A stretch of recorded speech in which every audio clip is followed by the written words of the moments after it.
Hello বন্ধু, মজাদার recipe নিয়ে হাজির হইলাম। মুগ ডাল, লাউ দিয়ে, কচি লাউ দিয়ে মুগ ডাল।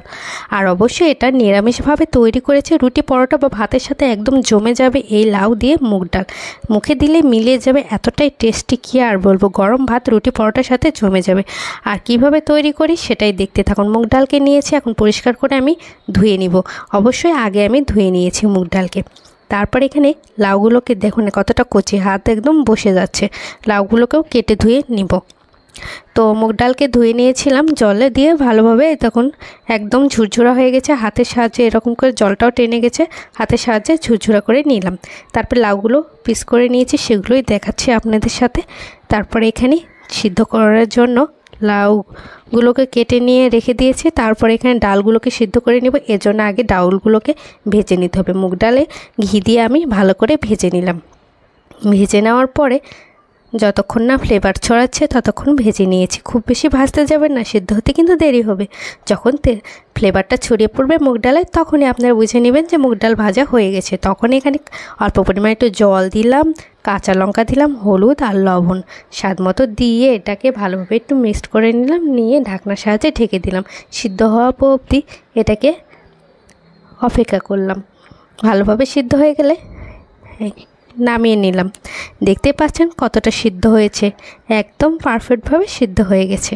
আর মুগ ডাল সিদ্ধ হতে বেশিক্ষণ সময় লাগে না। এদিকে আমি লাউগুলোকে রান্না করব। আর একবারে তাড়াতাড়ি হওয়ার জন্য একবারে ফোড়ন দিয়ে এটাকে লাউগুলোকে দিয়ে দিব। আর লাউগুলোও সিদ্ধ হয়ে যাবে, কষানো হয়ে যাবে মশলার সাথে।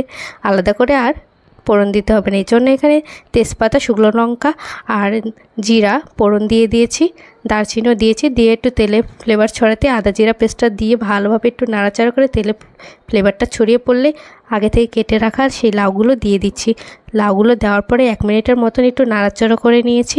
তারপর এখানে একটু অল্প পরিমাণে একটু লবণ আর একটু হলুদ দিয়ে এটাকে মিক্সড করে নিয়ে অল্প পরিমাণে একটু জল দিয়ে ঢাকনার সাহায্যে ঢেকে দিয়েছি।